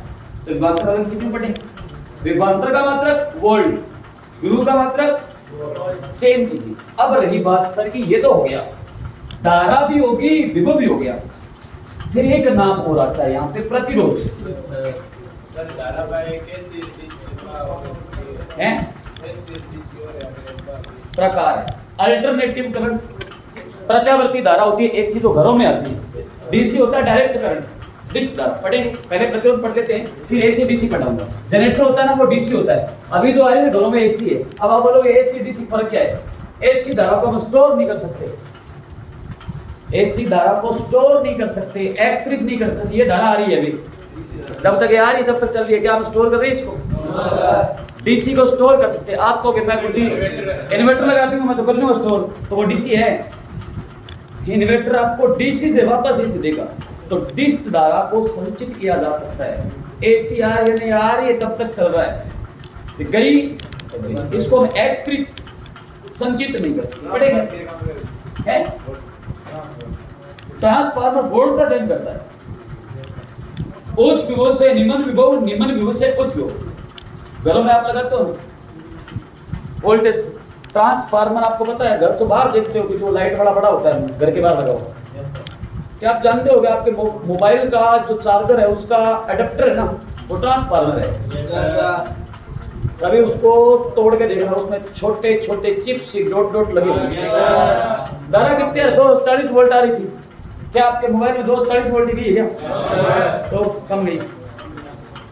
और वो भी अलग अलग होते हैं। फर्स्ट चार्जर अलग होता है, कितना है? मेरे का 2 एम्पियर का चार्जर है, वो घंटा में फुल कर दे भाई, आधा घंटा फुल कर दे। तेरे लोग उसे, मेरे का छोटी फोन है सी टाइप वाला, वो आधे तक की फोन चार्ज हमारा फर्क पड़ता है। 1.5 एम्पियर, 1 एम्पियर, 2 एम्पियर, 2.5 एम्पियर का चार्जर आता है। 2.5 एम्पियर का चार्जर है ना, आप लगाओ 10 मिनट के अंदर बैटरी फुल। फर्स्ट चार्जिंग के ना मोटो भाई, ये सब ट्रांसफार्मर ही है पर ये छोटे हैं। तो क्या ये उच्च विभव को निम्न विभव में नहीं बदल रहे? धारा 240 आ रही थी, मोबाइल में 240 थोड़ी जा रही है। उच्च विभव को निम्न विभव में बदला तो क्या हुआ? ट्रांसफार्मर। और निम्न को उच्च में बदला तो भी क्या हुआ? ट्रांसफार्मर विद्युत धारा जो है ना, उसके विभव वोल्टेज को परिवर्तित करता है। बाकी एसी डीसी से कोई लड़ना नहीं। पढ़ेंगे, आगे पढ़ेंगे, युक्तियां आएगी सारी। एक चीज और पढ़ते फिर सारी युक्तियां सिखाऊंगा, बिल्कुल एक्सपर्ट कर दूंगा। कल के बाद तुम लोग ऐसे पढ़ लोगे ना, फिर जा गई हम तार गई चिपको का सीधा तो लगा अपना लियो मैं पढ़ाऊं मत चलो गई। ठीक है, अब जी तो यहाँ कराएगा थोड़ी देर बाद में ट्रांसफार्मर तब भी गाल दूंगा, पढ़ा तो यहाँ दूंगा पर भी तेरे को पढ़ाऊं कोई चल के विश्वास कोई जान तो रहे, है ना। बाद में ये गेट में छुट्टी रखनी पड़ेगी एक दिन में। यहाँ पढ़ाऊंगा कि थाने यहाँ लगेगा रात में शुद्ध गुजरा में लगा लेट ही आ गई। ठीक है, ऐसे पढ़ना नहीं, ढंग से पढ़ना। प्रतिरोध देखो है क्या? प्रतिरोध है, मैं एक लाइन लिख रहा हूं छोटी सी, गोधराम विकरण दास के, मानो नहीं दास के, मानो मैं मना भी सकूं। विद्युत धारा गोधराम करता है, विद्युत धारा के प्रवाह कोई कांड करके आगे घरे छोड़ बापू आवे नहीं है, लो मारा बारो थोड़ा गेट खोल रे अब थोड़ा बापा लागे उठेगा जन्ना दूसरा से क्या हालत हुए नहीं करंट ही हुए बापू आगे में भरे वो बीच में है प्रतिरोध गेट वो खुले हो काम हो धारा आवेगी टापो टाप के जो प्रतिरोध तो है नहीं थे गेट ना खोलो कि बापा मैं गेट कौन खोलूं ये मन कुटोगा गेट ना खोलो जब तक धारा को नहीं आवे गेट खोलते हैं प्रतिरोध खत्म धारा आवेगी टापो टाप आगे थे धारा सेम ये विद्युत में होता है। विद्युत धारा के प्रवाह के मार्ग में वो कैसे हो गए बुढ़िया हुए जी आजकल बुढ़िया हमारे कम बनता है डिग्री सही हुआ हाँ मारे ही कुछ आजकल बुढ़िया शान है पहला कुछ लेता हाँ देखे क्या तो ये भी कुछ है कोई आजकल बुढ़िया शान है पहला ना बहुत होता जे तर दर्द है नहीं बात है बापा के कितने बुढ़े होना पूछ ले उन्हें आजकल हमारे कोई बुढ़िया शान है क्योंकि प्रतिरोध बढ़न लग रहे धारा घटन ला रही दिनों दिन के कारण है विद्युत धारा के प्रवाह के मार्ग में उत्पन्न ये नई जनरेशन हमको पता है आजकल नहीं था बड़े था भी मार देनी वो क्या सब विश्व आज के मेरे माँ बाप के बाबा डरता कौन हमारा बंटा है इसी खत्म मुड़ ला दे हमारे इस संगता भी थे कि जो नहीं थे मैं देख गई कोई नहीं अब जवान हो गया पर कौन माने क्यों कह नहीं बंटा है आजकल धारा तेज है ठीक है प्रतिरोध दवाई में बाधा ही नहीं उत्पन्न होने वाली बाधा क्या कहलाती है? अब इस लाइन से आप समझ जाओ एग्जांपल मैंने 2 दे दिए पर एक और देता हूं बढ़िया। जैसे अभी आप बैठे हो गेट बंद कर दूं मेरे को भाई शॉट तो कोचा को थाने के दोबारा चलो विद्युत धारा के प्रवाह के मार्ग में उत्पन्न होने वाली बाधा प्रतिरोध कहलाती है या प्रतिरोध कहलाता है, एक ही बात है। अब प्रतिरोध है क्या? धारा जा रही है ना, ऐसे धारा जा रही है, ऐसे जा रही है, मान लो इधर करंट जा रहा है, ये बीच में से बाधा आ रही है, वो धारा को बोलेगा ना कौन जानो मैं जानी बन दू, ये प्रतिरोध है। जैसे मैं आप सबको बोलूंगा बाहर जाओ, यहां से बाहर निकलो, गेट नहीं खोलना है, सीधे बात हो, गेट में कोई छेड़छाड़ नहीं करनी, जंगला में गट्टा पूछूंगा पतलो से जंगला में कौन जानो तो आपके बाहर जाने के मार्ग में बाधा क्या है? प्रतिरोध है। इस गेट का नाम प्रतिरोध है। ऐसे धारा जा रही है, उसके मार्ग में जो बाधा आगी, जो बोलेगी नहीं जाना है, वही प्रतिरोध है। तो विद्युत धारा के मार्ग में उत्पन्न होने वाली बाधा क्या कहलाती है? अब मुझे प्रतिरोधता वो इसके बारे में एकांक क्षेत्र पर लगने वाला विशिष्ट प्रतिरोध है ना, उसको प्रतिरोधकता कहते हैं। ये रेजिस्टेंस है, इसके बाद आएगा। अब मैं कहूं आपको ये प्रतिरोध अगर ज्यादा हुआ तो धारा का मान क्या होगा? कम होगा। मैंने क्या बोला है? विद्युत धारा के मार्ग में उत्पन्न होने वाली बाधा है ना, वो प्रतिरोध है। तो बताओ, बाधा अगर बाहर जाने में ज्यादा होगी तो आप बाहर जाने के लिए आपकी गति क्या कम होगी? अगर बाधा है नहीं, मान लो यहाँ पे कोई टीचर नहीं है, मैं भी नहीं हूँ, कोई भी नहीं है, यहाँ पे सलीम जी भी नहीं है, फिर आप अकेडमी में आ गए तो कोई रोक के लड़ो, कोई भी नानगर का नहीं फिरेगा, कोई भी नहीं, बाधा है नहीं, तो गति, तो बाधा जब नहीं होगी तो गति क्या होगी? तो पेपर में आता है यदि विद्युत परिपथ में प्रतिरोध की मात्रा अधिक हो तो परिपथ में धारा का मान क्या होगा? कम। अगर जो प्रतिरोध है वो कम हुआ तो धारा क्या होगी? जैसे ये धारा जा रही है, ये बाधा आ गई कि नहीं जाना, अब ऐसे बाधा कम होगी तो धारा आराम से चली जाएगी। तो प्रतिरोध ज्यादा होगा तो धारा क्या होगी? कम। धारा ज्यादा होगी तो प्रतिरोध। अब मुझे बताओ, ये समानुपाती है कि व्युत्क्रमानुपाती? व्युत्क्रमानुपाती। एक का मान ज्यादा, दूसरे कम, तो क्या होते हैं? Very good. अब ये बात बताई किसने? ये बात बताई एक बंदे ने जिसका नाम था जॉर्ज साइमन ओम। इसने क्या बोला? इतनी बात बोली कि विद्युत धारा के प्रवाह के मार्ग में उत्पन्न होने वाली बाधा प्रतिरोध कहलाती है। धारा में जितनी बाधा है प्रतिरोध। जैसे सिंपल तरीका समझो, एक लकड़ी है आपके पास, सूखी लकड़ी है, उससे आपको कोई तार टच कर दे, काम होगा नहीं? ये बांस पूछ लेके तार को लगाओ, करंट लगे? लकड़ी है तो क्या है? तो कार्बन है, तो क्या है? तो है धातु है। ए धातु पूचालक है। क्यों पूचालक है? ए धातु में प्रतिरोधकता होती है अनंत। तो इतनी बाधा है कि वो वहां से जो तार से करंट टच किया है ना, वो धारा आपके हाथ तक आ ही नहीं पाएगी, क्योंकि लकड़ी है धातु में इतनी बाधा है, वो नीचे आने नहीं देगा। वही बोल दूं कि लोग सीढ़ियों है, तने के तार जोड़ दे, ठीक रहोगे? क्योंकि बाधा कम है तो धारा जी लगाओ, धारा टपटा आत्मा वाली ये है बाधा। ये बात बताई किसने? इसीलिए प्रतिरोध का मात्रक भी क्या है? और इस ओम नाम के बंदे ने सॉलिड काम किया, इसने एक नियम बनाया, पूरी व्याख्या की। वो क्या? वो नियम है ओम का नियम। प्रतिरोध परिभाषा लिख लो, पर लिख लो ओम का नियम। यहां से आपके पेपर में क्वेश्चन आए हुए। विद्युत धारा में मेन चीज आपके लिए क्या? एक तो धारा, एक ओम का नियम, एक युक्तियां, कौन सी ऊर्जा का रूपांतरण किसमें, एक चिन्ह, चार चीज। बाकी और होता है, इसके संधारित्र भी होता है, ट्रांसफार्मर भी होता है, डायनेमो भी होता है, विद्युत मोटर भी होती है, बहुत चीजें इसमें। आपके काम की तीन चीजें, इसलिए अपने यहीं से शुरू करते हैं। अब इसको इसने बताया ओम ने, मतलब जबरदस्त था ये भी काम। देखो 1826 का है, सोच के देखो। आज आप इधर रख रहे, आपको नींद आ रही है ना? कोई रात पाची दिख रहे, कोई यहाँ कह 1826-27 में बंदे ने करंट बता दिया था। कितने साल पहले बात है? सोच के देखो, 200 साल पहले की बात है, लगभग 197-98 साल पहले। 197-98 साल पहले इसने बोला था कि ऐसे करंट नहीं आता। आप 197 साल बाद भी नहीं पढ़ पा रहे, तो इनके बहुत ही शर्म की बात है ना? आगे बढ़ो, मेहनत की इन लोगों ने, समझे ये समझे चीजों, मतलब ये कर पाए। ये नहीं होते ना तो आज लाइट भी नहीं होती, ना मोबाइल हो तो इंस्टाग्राम पर मोबाइल मैसेज भेजो, रिप्लाई को नहीं हो, लाइट ही को नहीं हो। ओम का नियम, फॉलोवर्स है नहीं जगह, फॉलोवर्स है नहीं, ओवर ही होनी, ठीक है? एफ फॉर फ्लेग यूर, एक और एप्पल लगे नहीं, फ्लेग यूर नाम ही कोनी फॉलोवर। ओ जना लेट आ गई जना आज ठीक रो होगा, पर वो पढ़ो होगा नहीं, ठीक है? कहीं तो भी आओ कहीं सब्सक्राइबर नाम को नहीं पूरा तक किसी भी टूमा बैठी है हाँ ये गए।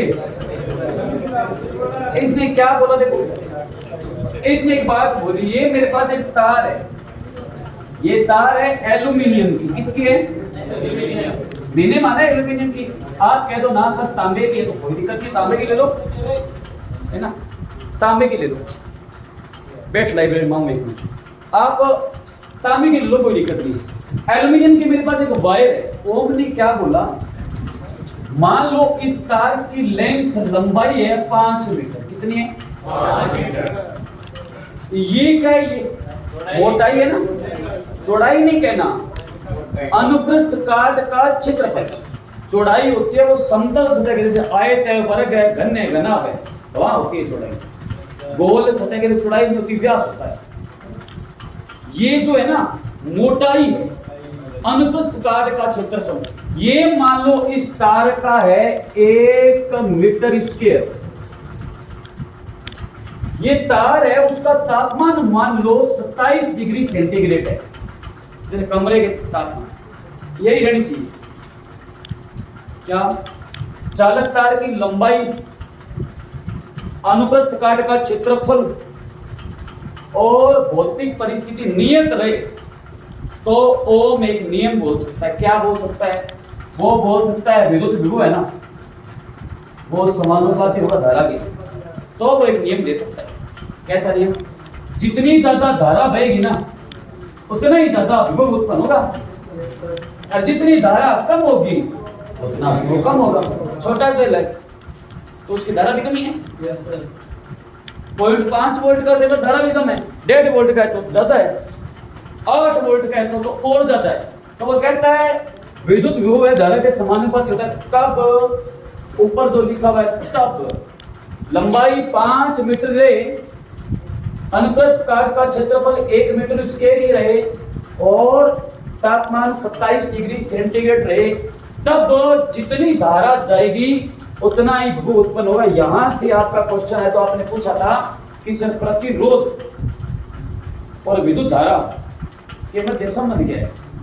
तो चालक तार की लंबाई बढ़ता है, वो यहां से है। अब आप कहोगे ना मैं तो ऊर्जा तार करूंगा 10 मीटर, मैं तो जच गई, तो नियम फेल हो गया, अब नहीं लगेगा, अब अलग होगा।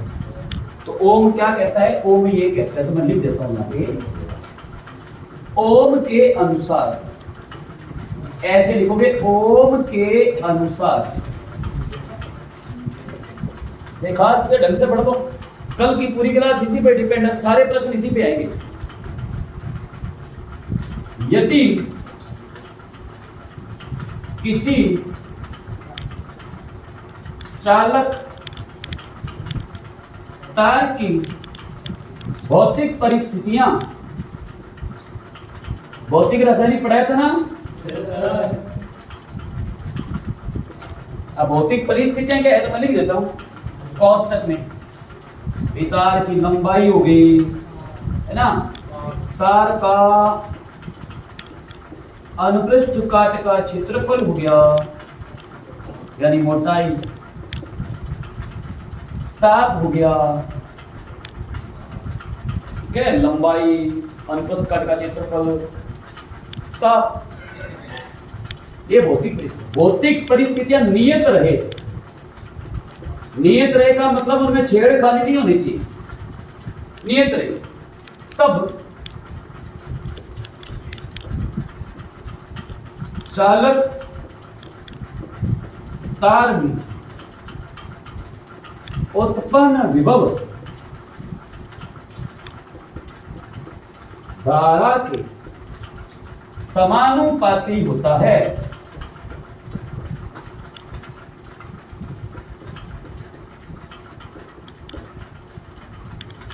क्या बोला मैंने? यदि किसी चालक तार की भौतिक परिस्थितियां नियत रहे तो चालक तार में उत्पन्न होने वाला विभव धारा के समानुपाती होता है। नियत का मतलब क्या है? नियत का मतलब अगर चालक तार पहले 5 मीटर की थी ना तो बस 5 मीटर की होनी चाहिए। मोटाई उसकी 1 मीटर स्क्वायर थी, है ना, 1 मीटर स्क्वायर तो होती नहीं है, पर आपने 0.5 मान लो, सेंटीमीटर स्क्वायर मान लो। ये 0.5 सेंटीमीटर तो मोटी है और 5 मीटर लंबी है, तो लंबाई 5 मीटर की 5 मीटर है, मोटाई 0.5 सेंटीमीटर है। तापमान अगर कमरे के ताप पर छोड़ा यहाँ पड़ी है तो 27 डिग्री है कमरे का ताप, उतना ही रहेगा। तब जितनी उसमें धारा बहेगी ना उसका समानुपाती विभव चलेगा। आप कहोगे मैं तार में गर्म कर दूं तो रूल फेल है, ताप चेंज कर दिया। आप कहोगे तार थोड़ी सी मोटी ले लूं तो ही फेल है।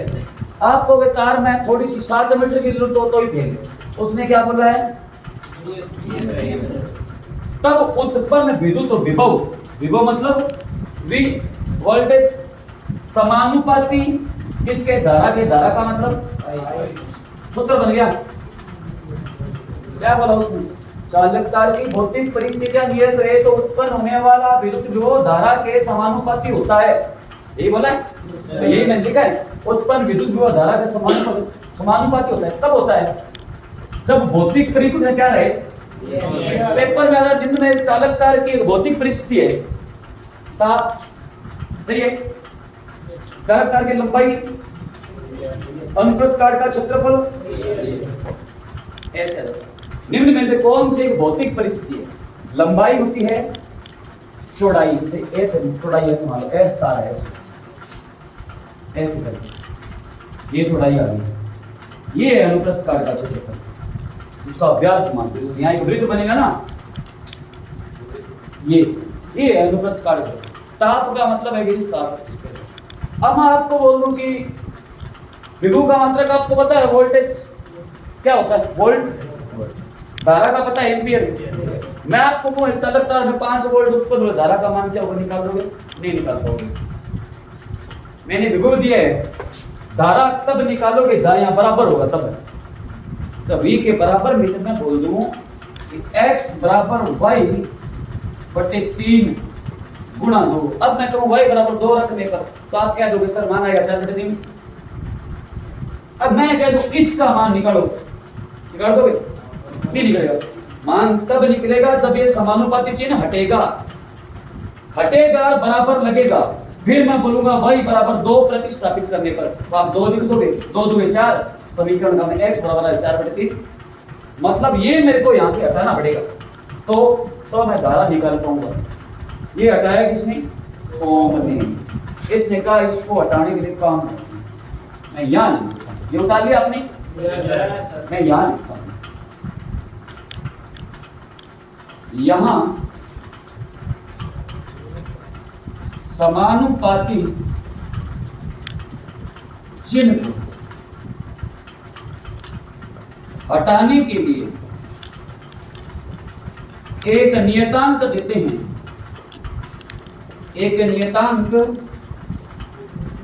हैं, जिसे R कहते हैं। क्या लिखा है मैंने? कैपिटल R लिखा, ध्यान रखना। स्मॉल मतलब वो रेडियंस होती है त्रिज्या, कैपिटल R रेजिस्टेंस मतलब प्रतिरोध, जैसे R कहते हैं। अगर मैं ये चिन्ह हटाऊं, बदले में मुझे कुछ चीज लगानी पड़ेगी। क्या लगाऊंगा?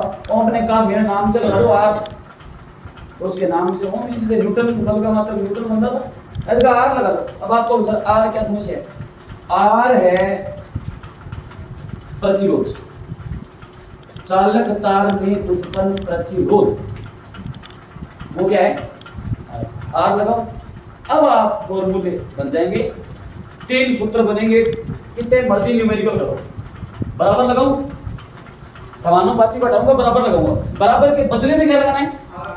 ये लो जी, समानुपाती के बदले में R लगाया। अरे ये I तो पड़ा ही था। V बराबर R I आ गया, या V बराबर I R कर लो, एक ही बात है। R गुणा I या I गुणा R। हाँ, कुछ नहीं है, यहाँ गुणा है। कई जगह लिखा होगा V बराबर I R, कई जगह लिखा है V बराबर R I। जब आप तो सही गुण से कोई फर्क नहीं। 3 गुणा 2, 2 गुणा 3 फर्क पड़ा। ये सूत्र बन गया। पेपर में आता है निम्न में से ओम का नियम क्या है? कितने नियम बन सकते हैं इससे ओम के? 3 बन सकते हैं। क्या क्या बन सकते हैं? पहला कौन बताएगा? ये लिख लो, R बराबर VI ना,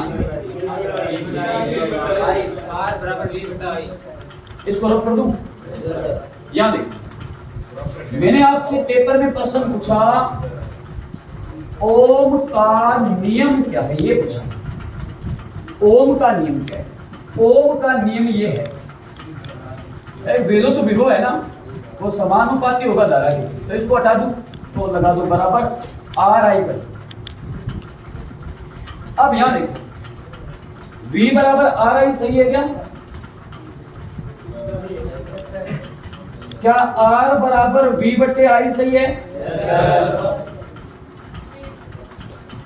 क्या I बराबर V बटे R सही है? और क्या R बराबर I बटे V सही है? निम्न में से कौन सा ओम का नियम नहीं है? 10वीं लेवल का क्वेश्चन है आपके। 3 नंबर में कौन? 1 नंबर में कौन कौन सहमत है कि कौन सा ओम का नियम नहीं है? 1 number, B, C, D। Simple सी बात है, घटना नहीं बात है। देखो ये यूं है ना, V बराबर R गुना I है, ये लिख देता हूं। R I था, मैं इसको यूं करता हूं R गुना I कर दूं, सही बात है। V बराबर ये हो सकता है, तो R बराबर भी तो कुछ हो सकता है। R बराबर क्या हो सकता है? R के बराबर में V तो पड़ा ही है, गुणा वाली रकम बराबर से भाग में जाती है, ये भी सही है, ये तो सही है ही है। अब मैं बोल ना V बराबर कर लिया, R बराबर कर लिया, 3 चीजें, एक V है एक R है, ये V बराबर तो हो ही गया, R बराबर भी होगा, I बराबर भी तो कुछ हो सकता है। I बराबर क्या हो सकता है? मैं कहूंगा I बराबर, तो I के बराबर में V तो पड़ा ही है, ये पड़ा, बट्टे में R आ गया, तो I बराबर V बट्टे R, ये भी सही है। R बराबर I बट्टे V, ये नहीं हो सकता। हाँ, V बट्टे I होता है, मैं I बट्टे V लिखा है, I बट्टे V सुने है कैसे? तो ओम का नियम क्या है, ये आपके सामने लिखा हुआ है, ये लिखिए V बराबर I R। अब ओम के नियम से हम क्या निकालते हैं? प्रतिरोध। क्या निकालते हैं? प्रतिरोध का मात्रक निकालें। चलो प्रतिरोध बराबर बताओ क्या होगा? तीनों में से प्रतिरोध कौन है? V है कि I है कि R है? तो प्रतिरोध का मात्रक निकालना है, तो प्रतिरोध के बराबर करेंगे तभी तो आएगा। प्रतिरोध के बराबर करो, V बटे V क्या है? वोल्टेज। विद्युत विभव का मात्रक है वोल्टेज, और I का मतलब विद्युत धारा, इसका मतलब क्या? इसका मतलब प्रतिरोध का मतलब क्या होता है? वोल्ट बटे एम्पियर पर। ये बात बताई एक बंदे ने जिसका नाम था ओम, इसीलिए प्रतिरोध का मात्रक बनता है वोल्ट बटे एम्पियर को ओम कहते हैं, जिसको इस चिन्ह से दर्शाया जाता है।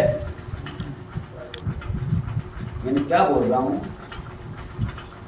विद्युत विभव बटे धारा, विभव का मात्रक वोल्ट, धारा का मात्रक वोल्ट बटे एम्पियर प्रतिरोध होता है। ये बात किसने बताई थी?